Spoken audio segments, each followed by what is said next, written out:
Hello, welcome everybody to the Wednesday night Loving Kindness Meditation. It is wonderful to be here with you today. My name is Alex, and what I'm going to do is I'm going to wait like 15 more seconds. So it looks like when I first start, not everybody is online yet. It takes them a few seconds to get online. So I'm just going to wait just a couple more seconds, and then, looks like I got a decent number of people watching, so that is good. So again, my name is Alex, and if you've been here before, you know what to do. That is say hello. I would love to hear from you, even if it's just to say hello. If you want to tell me how you're doing, that's great too. I'd like to hear it. I'm doing well. I am doing very sticky. It's very humid here. I don't know what it is, but yeah, that's okay though. Have the window open and it's getting some cool air in, and that's fine. So I'll start again. My name is Alex. It's wonderful to be here with you this evening for the Metta or Loving Kindness Meditation. So Jean has said hello. Hello, Jean. Excuse me. Let's see who else is going to say hello. You know to say hello. If you're new, definitely say hello. Hello, Tamara. Hello, Kid Gorgeous. That's me. It's my shirt. Yeah. With a little demon on it. Anyway, it's wonderful to be here with you today.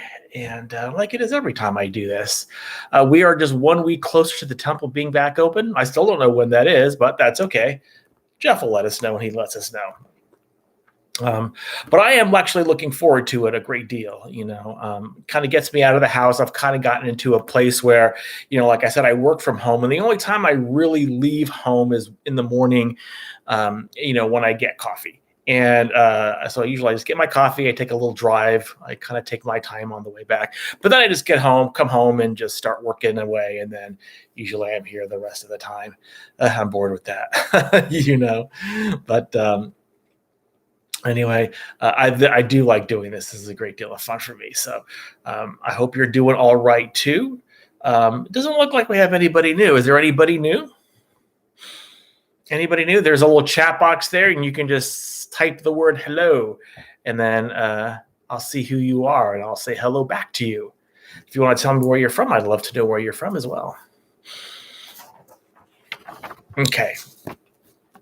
And so while we wait for that, and don't forget to say hi, what I want to do is talk a little bit about loving kindness and kind of what we do here in this class. Loving kindness class or loving kindness meditation is, a meditation that the Buddha taught. It's not just a meditation, but it's the way that we live our life. It's a strategy that we take to have a happy life, So, and there's something called the Metta Sutra or the Metta Sutta. And it's a teaching from 2,500 years ago. It's a Buddhist teaching, and these are the Buddhist words. I'd like to read them for you if I could. This tells you a lot of what you need to know about this class. And it goes, "This is what should be done by one who is skilled in goodness and who knows the path of peace. Let them be able and upright, straightforward and gentle in speech, humble and not conceited, contented and easily satisfied, unburdened with duties and frugal in their ways, peaceful and calm and wise and skillful, not proud or demanding in nature. Let them not do the slightest thing that the wise would later reprove, wishing, in gladness and in safety, may all beings be at ease. Whatever living beings there may be, whether they are weak or strong, omitting none, the great or the mighty, medium, short, or small, the seen and the unseen, those living near and far away, those born and to be born, may all beings be at ease. Let none deceive another or despise any being in any state. Let none through anger or ill will wish harm upon another. Even as a mother protects with her life her child, her only child, so with a boundless heart should one cherish all living beings, radiating kindness over the entire world, spreading upwards to the skies and downwards to the depths, outwards and unbounded, freed from hatred and ill will, whether standing or walking, seated or lying down, Free from drowsiness, one should sustain this recollection. This is said to be the sublime abiding. By not holding to fixed views, the pure-hearted one, having clarity of vision, being freed from all sense desires, is not born again into this world. And one of the things that we do in this meditation, before we go there, so we have Gurgle. Hello, my friend from Cork City, Ireland. Well, that is a ways away, and so welcome. I love this. Thank you, and welcome. And hello, Marcel. Good to see you again, my friend. So hello to both of you. And one of the things I wanted to talk about here, and this is one of the things that I do in this particular practice. How I guide this practice is, the last part of the practice is to have loving kindness for all living beings. And in this sutra, it says, hey, this is entirely possible, right? It says up here in the kind of the lower half of the top part, it says, whatever living beings there may be, whether they are weak or strong, omitting none, the great or the mighty, medium, short or small, the seen and the unseen, those living near and far away, those born and to be born, may all beings be at ease. And then, towards the bottom, it says, radiating, so with a boundless heart, one should cherish all living beings. And boundless heart is really, really important here. And radiating kindness over the entire world. Right? So radiating kindness over the entire world. So what the Buddha is saying here is that it is possible that heart does have this limitless quality, which I talk about a lot. A lot of times when we say, let's just do loving kindness for all beings, and I things on the earth, because it's too much, it's too big of a bite to chew off. And what the Buddha is saying here is, no, it's not. You can do it because the heart does have this boundless quality. And so this is a really good strategy, even if you don't think it's easy to do, but it's a really good strategy to take. And I really like the word strategy, because no one's making you do anything. No one's saying you actually have to have this feeling for all beings in the world. What the Buddha is saying here is that this is a possibility. Right? This is a possibility. So take the attitude that you're doing this for all living beings. Even though you may only can go out to like everybody in your city or everybody in your state or everybody in your country. And the idea of this being a strategy, and not just, this meditation here, but a lot of other, teachings of Buddhism, a lot of times, it's hard for people to really kind of understand and to really, kind of believe in these things or really conceptualize what the Buddha is saying. And one of the great things that I heard, from Tom Jeff, who's this wonderful teacher up here in San Diego County at Metta Forest Monastery, he was talking about this one teaching that we have on not self. Or sometimes you might hear it called no self, but I like the term not self. And he says that a lot of people get tripped up on this, and because they try to take it literally, right? They try to take this teaching literally, and a lot of these teachings you don't take literally. You take them kind of metaphorically, and you take them as a strategy. And in this way, you don't hold on to it. There's nothing to really believe in. You're just taking the strategy. So I'm going to try to do this and think about something in this way, right? Not because I necessarily believe it literally, but because it's just a way to help with my liberation, right? And that's what the Buddha is trying to get you to do. Just take this as a strategy, right? Instead of taking it as like hard and cold, like dogma, dogma, I guess is the word I'm kind of looking to use.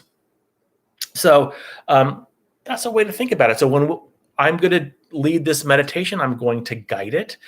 So if anyone else is new other than Gurgle, and I'm hoping I'm pronouncing it right because I have no idea. If you want to give me a phonetic pronunciation, I that would be helpful too. But um, I would love to, I would kind of love to see if this kind of helps you a little bit. All right. So we're going to go ahead and get our meditation started. So I will be guiding this meditation since we have a couple of new people here, and you might be wondering, what am I supposed to do, right? What am I supposed to do? All right. So everybody, let's get into your seated position. Maybe take a deep breath.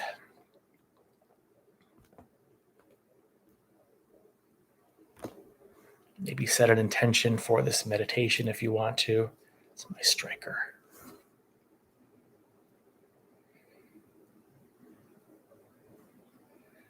Okay. Let's go, guys. Let's do this.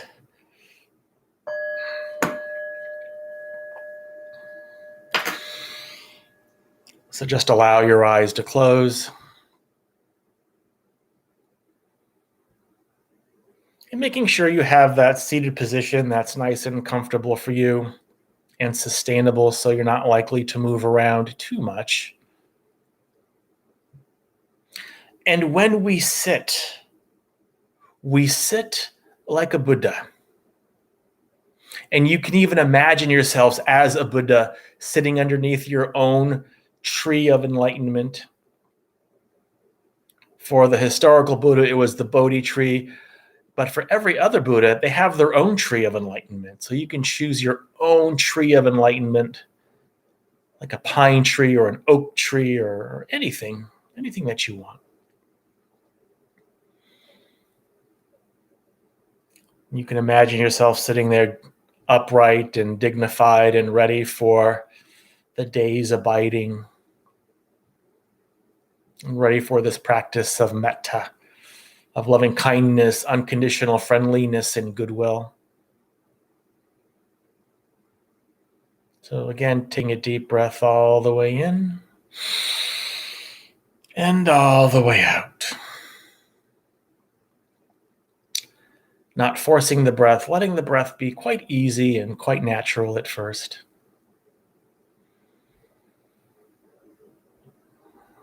Just paying a gentle attention at the base of the nostrils, feeling the air go in and out as you breathe.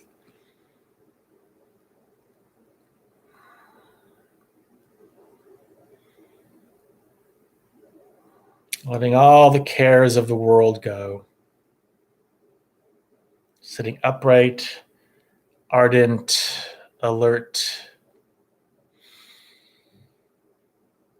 And so just for the next couple of minutes, we're going to get focused on the breath, just making sure that we're kind of connected before we start our formal practice of metta.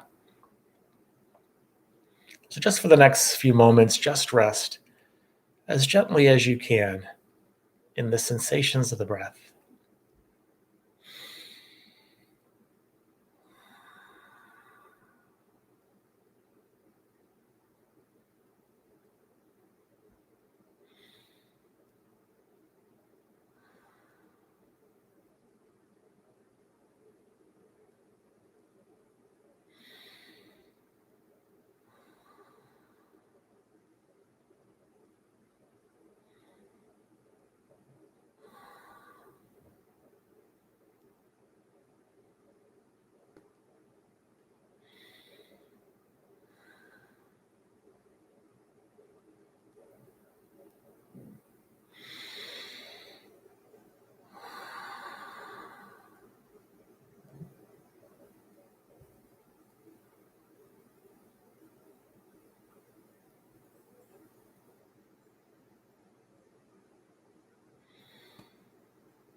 And so, to begin our practice of metta, of loving kindness, we're first going to start with a benefactor. And a benefactor is anyone who has shown us great love or great kindness, someone it's very natural to have these feelings for, almost like it's no effort, like a relative of some kind, not a romantic one, but mother, father, brother, sister, maybe best friend or favorite teacher or something like that. Again, someone who has shown you great love and great kindness in your life. And picture them in your mind, and the only thing that you have to do is just radiate loving kindness to them. And however you understand that word radiate, that's okay. For me, I'd like to imagine a beam of loving kindness going from my heart to theirs. You can make this beam any color. You can make it vibrate or pulse or have it be cool or warm. Anything that helps you with these thoughts of loving kindness.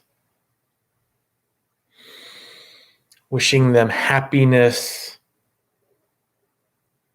Wishing that they do the things that cause happiness, which is our positive thoughts, words, and deeds. It could be one benefactor, it could be two or more. So just have fun and experiment with this. So for the next few moments, we'll just do this practice of loving kindness for our benefactor.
And so shifting our focus just a little bit from doing this practice for our benefactor to now we're just going to imagine our benefactor doing this practice for us.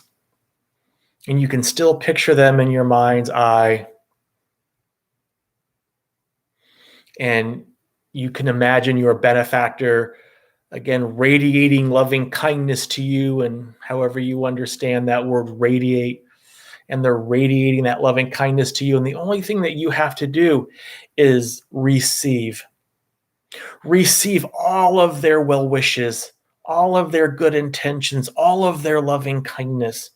You already have the experience of their loving kindness because that's why they're your benefactor. So that's why this should be relatively easy. And I understand that there might be some part of your heart that says, no, I can't let this in.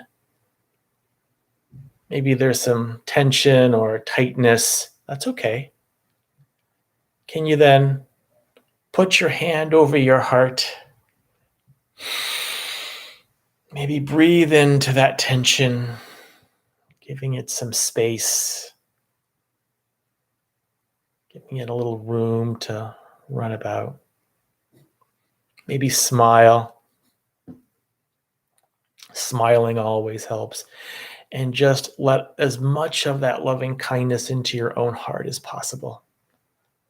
So for the next few moments, we'll imagine our benefactor doing this practice of loving kindness for us.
And now, probably the most important part of this meditation is now being able to have loving kindness for yourself and doing this practice for yourself.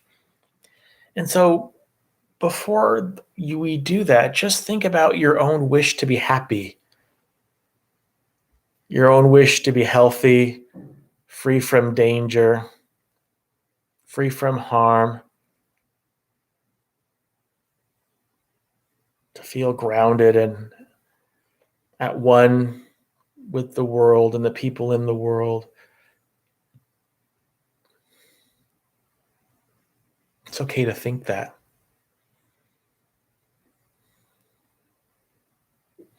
And either you can do this practice by radiating loving kindness back onto yourself, or imagining your heart getting bigger and warmer, or repeating phrases of loving kindness for yourself, phrases like, may I be happy, may I be safe from inner and outer danger, may I be well in body and mind, may I be at peace and live at ease in this world.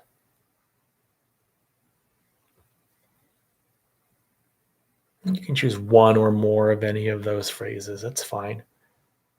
Or even a phrase of your own concoction, so long as it has a loving and a kind intention behind it, it's okay.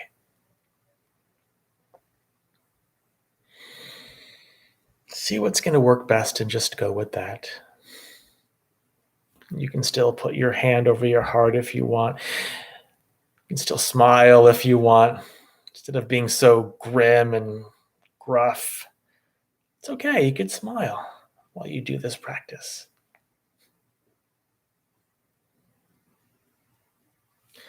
So for the next few moments, we'll do this practice of metta, loving kindness for ourselves.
Now, finally,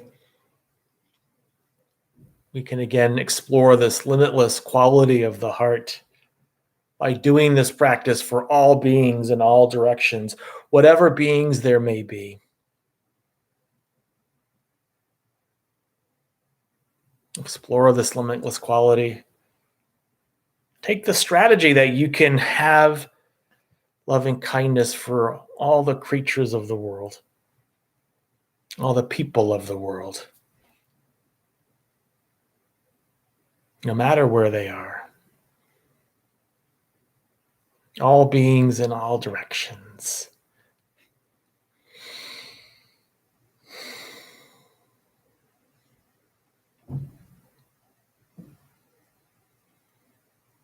And so we'll do this for the next few moments to end our practice.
Just open your eyes when you're ready. And just make sure that just take the next moment or two out in silence as you stretch your arms and stretch your legs, and maybe keep those thoughts of loving kindness about you. And so we'll do like 45 seconds and then we'll begin. If you have a question, you can type it in the chat box. So it could be a question, comment about the meditation, about Buddhism, about whatever you want. We'll go from there.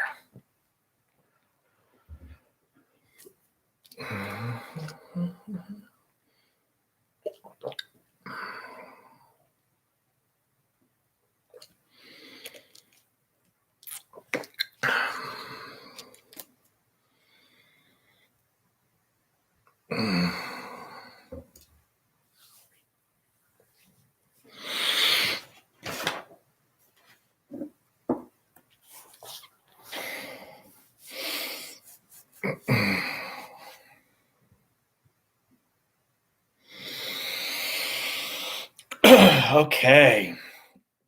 So we have been a little bit quiet today. I'm wearing my glasses. I can see something.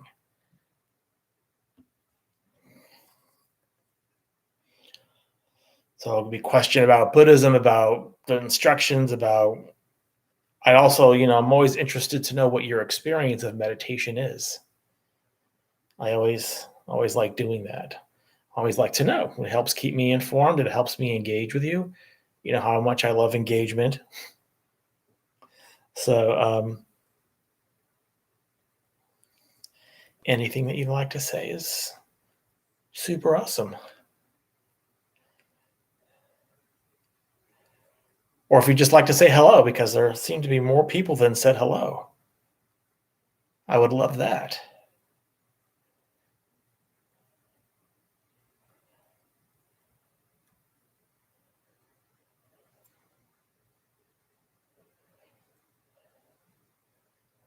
Oh, that's so much better. What up? What up, John?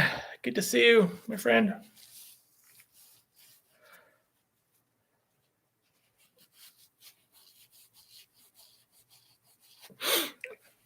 So, thank you, brother.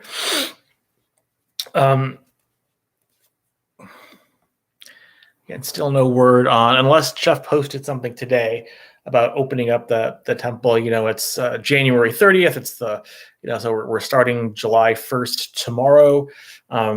It's been where I live, it hasn't been especially hot, but it's been like super humid. So like right now, I'm just sweating a lot, not because it's hot, just because it's really humid. So, like I said, when this happened before, I told you about how, I grew up in the South. I grew up in Southern Louisiana, and it was just, hot and humid there, like all the time. And how I got really, really used to it didn't seem to bother me that much. But ever since I moved to California, probably like 4 months after I moved to California back in, 1986, I got very sensitive to humidity, and I just hated it at any time it kind of reared its ugly head, which hasn't been very often here. And I haven't really traveled to a lot of places that had a lot of humidity. But, oh, Lord, it has an effect on me.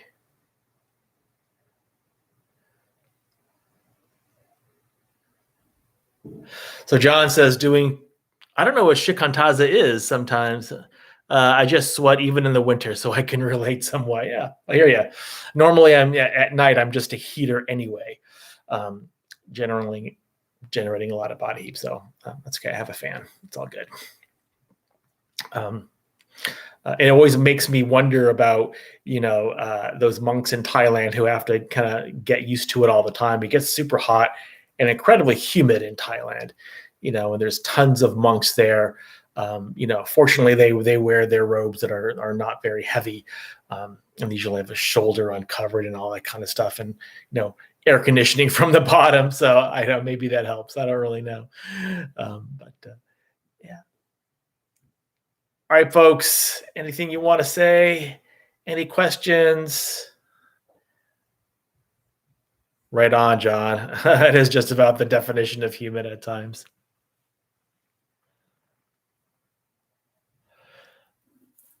So let me ask, and this could really be for anybody. Is there? Well, let me jump back really quickly. If there's anyone new or newer to this loving kindness meditation, you may have noticed that I didn't talk about the neutral person. I didn't talk about the enemy, the difficult person. Didn't talk about it, and I normally don't. I don't even include them in the loving kindness meditation, and that's not necessarily standard. Right. So when you've heard like people do loving kindness meditation, you go, oh, okay. You hear you start with yourself and then a benefactor, yourself and then a benefactor and then a neutral person and then the enemy and then all beings. And that was the way that it was taught to me, and that is the way that it's generally taught in the U.S. because that's generally the way that it's taught. Just in general, I know this comes, from Asia, right? And but it's really hard. This progression is kind of dependent on or assumes that it's really easy to have loving kindness for yourself because that's why they start first.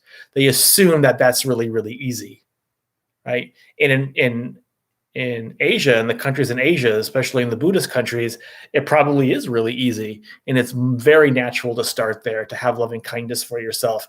But here in the West, certainly here in the US, that is not the case. Not the case at all. So many people, when they first encounter a loving kindness meditation and think, oh, you have loving kindness for yourself first, there's so much resistance. So much, because that's not how we're taught. We're not taught generosity and loving yourself from an early age. Maybe they are now, but certainly not when I grew up. Or I'm early Gen X. We sure as hell weren't taught that. I don't think millennials were necessarily taught that. Gen Z maybe, not sure, but generally, so we don't think about that here. It's hard for most people, not everybody, but for most people. So that's not a natural place to start. So I needed to come up with another way, and I didn't come up with this way. I kind of Googled it, and I found this other way, and this makes a lot of sense. So I just doing it for your benefactor, which is easier than imagining your benefactor doing it to you, is a nice kind of entry point into then having loving kindness for yourself, right? So if it's okay that your benefactor has loving kindness for you, so we do that first, and then you have loving kindness for yourself, and then we do all beings, and we don't even go to the neutral person or the enemy, and even with the enemy. What I found a lot of times is when we talked about the enemy, one of my instructions was to not go for the mortal enemy you hate more than anything, right? Just go for the person, start small, start with the small annoyances. If there's someone in your office or in your family who's just mildly annoying, start with that person, and there's instructions on how to do that. But by and large, people would still just we go big here, I guess, in the U.S. And I don't know if it's true anywhere else, but we always just go for that person we hate, even though I tell you not to do it. And I say that in the instruction, they just go for that person anyway, and it creates a lot of tension and a lot of pain and a lot of suffering. And so, skip it. That's actually not really needed right now, and I'm very convinced of that. That we don't need to do that. We need to really focus on ourselves. I mean, if we just did 7 years, everybody did 7 years of loving kindness just for yourself, that would be just loads more beneficial than doing it the standard way, because that's not how we're conditioned in this culture. That just isn't. And that would be so beneficial. And sometimes I just do that. I just do it for myself for the entire session. And maybe one day we'll just do it that way. We'll just spend the entire 27 minutes just having loving kindness for ourselves, And I think that would be really, really beneficial. Okay, so John said, that's a great point. The Dalai Lama, I read once, was surprised at how common it is among Westerners to not like themselves all that much. It's often ignored as a factor. Yeah, absolutely. And he was actually quite flummoxed that that's the case, because they told him, and he didn't get it the first time when they told him that we hate ourselves so much. He goes, what? That concept doesn't exist in the Tibetan culture. It doesn't exist. That's why the Dalai Lama hadn't heard of it. But it's so prevalent in our culture, certainly in my culture. I'm not sure where everyone is at. So Sherry says, and hi, Sherry. Hard to send loving kindness to myself, but easier if I think of my child self. In the Monday Tonglen, I notice I find it easiest to send loving kindness to the people who have expressed a need. Yeah, absolutely. And as a strategy for doing it to your child self, yeah, absolutely. If that avenue helps as a way just to get it into yourself, sure, absolutely, of course. That's kind of makes me think a lot about why I love Buddhism so much, because there are so many different strategies that you can employ. And Sherry, you just talked about one of them right there, doing it to your child self. Yeah. And if that works, definitely do it. And, Buddhism is all about experimenting with your practice and trying different things to see what's going to work for you, and to not stick with something that doesn't work for you. Because if you've been doing, a particular kind of meditation style a particular way and it's not working, well, don't do it. Don't do it that way. Do it another way and just try something else. And we talk a lot about that with the breath. And, certainly Ton Jeff talks a lot about that, because the breath, and we use the breath, or he uses the breath as an example, because it's with us all the time. We're always breathing. And in, Buddhist meditation, whatever meditation that you're doing, we always get connected to the breath, right? That's our anchor, right? That's our anchor, and that's our home. But we always have to experiment with the breath to see how it makes us feel. Because sometimes taking a deeper breath makes us feel more grounded. Sometimes taking a shallower breath, right? Sometimes taking a longer inhale will make us feel more grounded.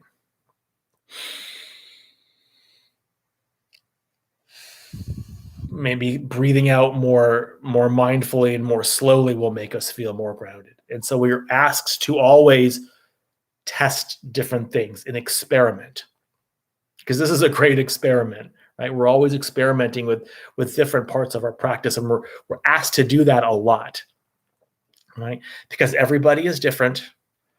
What makes my mind at ease will maybe not make your mind, put your mind at ease. And so we always have to try and make it fun. Don't have to make it, stick with something that doesn't work. That is going to make you miserable and cause a lot more suffering. Try something else. And if that's not working, well, just try something else. And that's always okay to do. And Tamara says, I always love it when you remind us to sit like a Buddha. Yeah, I love that too. And I love that too, because it's so helpful just to imagine yourself sitting there as a Buddha, like you are the Buddha. That puts you in a really good mindset, right? And that mindset is kind of part of the Eightfold Path, called right effort, right? It's part of the concentration aspect, right effort, mindfulness, right concentration. And right effort is simply, to generate positive mind states, and generate positive mind states keep the positive mind state, prevent negative mind states, and if a negative mind state does occur, know how to counter it, right? And, part of, and when you imagine yourself as a Buddha, that kind of puts you in a positive mind state. Like, yeah, I can do this. I can be a Buddha, and sitting there underneath your own Bodhi tree of enlightenment, because every Buddha has their own tree. For the Buddha Shakyamuni, the historical Buddha 2,500 years ago, he had, what they call the Bodhi tree. And I forget what the actual name is, but we'll just call it the Bodhi tree. But you could have your own tree of enlightenment. And if you're here in California, we have like sequoias and redwoods, these big, giant, majestic trees. We have plenty of eucalyptus trees. You could choose a big pine tree, and to really have fun with that part of your practice, and really engage with that part of your practice. That's really, really helpful. And we got to make our practice fun as much as possible. We can't be so, dour and just determined, like I'm gonna end my suffering. And that face. That's usually how we go into meditation. Like, I'm gonna end my fucking suffering. And it's like that's not how to do it. And I get why people do it that way, because when you come into spiritual practice, usually you have a lot of suffering going on. Right? But we're asked to just relax a little bit. We have these practices. We have plenty of time, and experiment and see what feels good.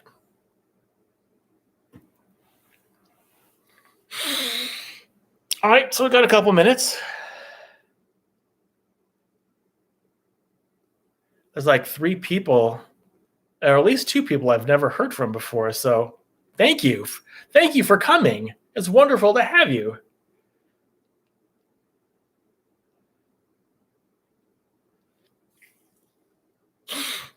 Yeah, the connotations of terms such as concentration, discipline, and so on can always be somewhat heavy, and they don't always have to be. Yeah, because you always have to understand what that word means, what we mean by that word. And other people usually have to, we already have an understanding of what that word, and we use that word, and because that's kind of close to kind of how we mean it, but we probably mean it in a different way than a new person coming in new to Buddhism would typically understand it. Because all of these things like concentration and discipline and, for us, for Buddhists, these are all causes of happiness. And that's why we do them, because they cause happiness. They're happiness causers, right? So, but if you're coming into Buddhism, you hear the word discipline and concentration, you probably have a harder edged view of those words and what they mean. Thank you, John. So, John, are you here? Are you here in San Diego? Or if not, where are you at?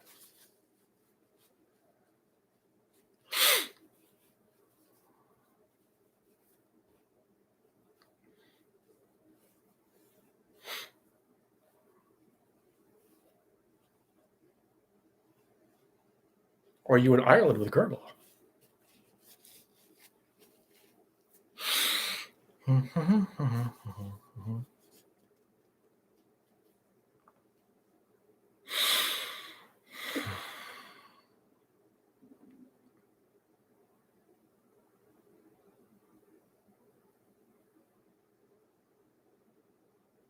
John. Colorado. Nice. Where we still have rain sometimes. I'm British, but have been in the US about 17 years. Beautiful. Welcome. All right, guys. That's all the time we have for today. It was wonderful to be here with you guys. Love doing this. Love being with you guys. Love talking to you guys and engaging with you all in this wonderful practice of metta, loving kindness, unconditional friendliness, and goodwill. So like we do at the end of every meditation here, every class here, let's join our palms together at our hearts, please. And may the benefits of this meditation, this discussion be received by all beings. May all beings be free from suffering. May all beings be at peace. May all beings be joyful and at ease. May all beings be happy. And may all beings be loved and seen for the beautiful, radiant beings that they are, that you are.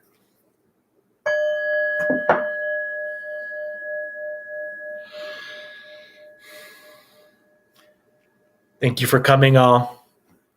Again, have a wonderful rest of your week. We'll see you next time. Bye-bye.